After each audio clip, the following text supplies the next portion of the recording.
I had planned that week down to the hour. My son's surgery had been scheduled for months.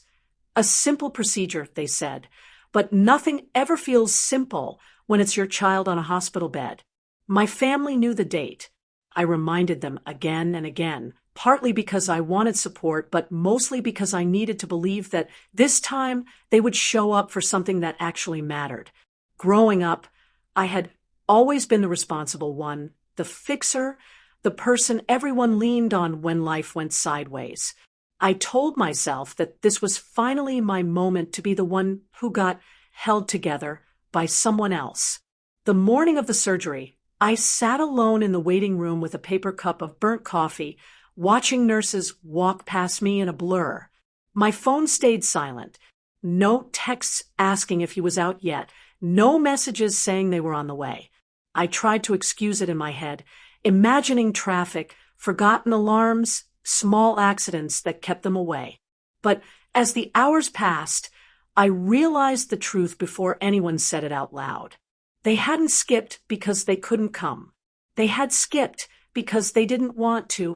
When the surgeon finally came out and told me everything went well, I nodded, smiled, thanked him, and then went to the bathroom to cry where no one could see me.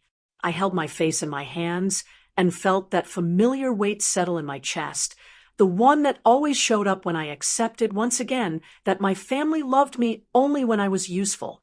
Later that night, while my son slept with tubes taped to his tiny arm, my phone finally lit up, not with an apology, not with concern, but with a long message about how my parents were short on money this month and needed me to send $5,000 immediately.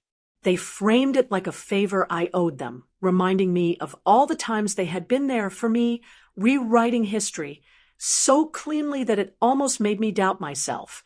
I stared at the screen, listening to the soft beep of hospital machines behind me, and something inside me shifted. The sadness that had followed me all day hardened into something sharper. I didn't type back right away. I just sat there, looking at my sleeping child, knowing with a certainty I had never felt before that I was done being the family's emergency fund, done being invisible until my bank account made me visible again. I didn't answer them that night.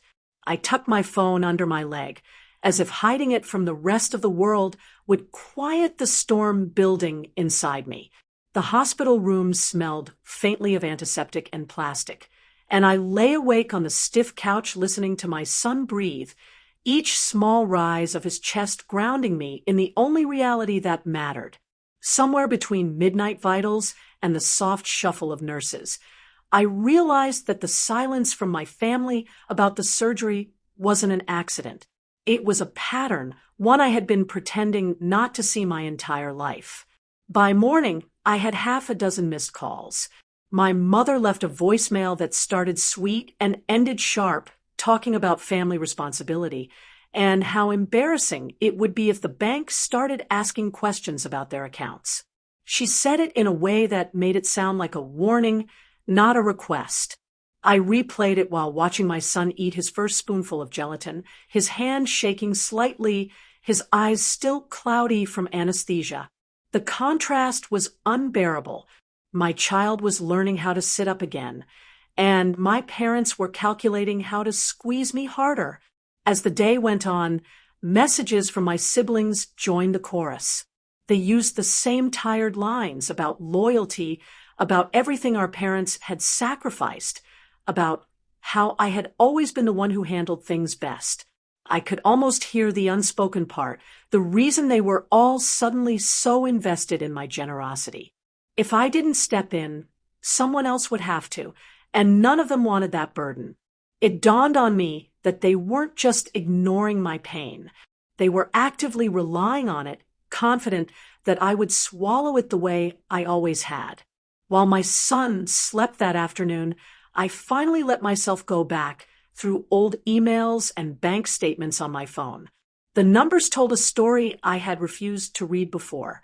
Thousands here, thousands there, quiet transfers disguised as emergencies, always followed by thank yous that faded into entitlement by the next crisis. I had paid off their debts, bailed out their bad decisions, and smoothed over conflicts I didn't create. The surgery bill, sitting unopened in my bag, felt like a cruel punchline in a joke, only I was tired of hearing. That evening my father called, not bothering with pleasantries. He talked about how they had already told the bank the money was coming, how I was putting them in a difficult position by delaying. I let him talk until his voice filled the room, until he reminded me of everything I had done for them before as if it were evidence against me now. When he finally paused, I felt a strange calm settle over me. It wasn't bravery. It was exhaustion turning into clarity. I walked to the window and looked out at the parking lot, at families climbing into cars together, laughing too loudly because they were relieved to be going home. I realized that none of my relatives had even asked when my son would be discharged. Not one of them had acknowledged the fear I had lived with all week.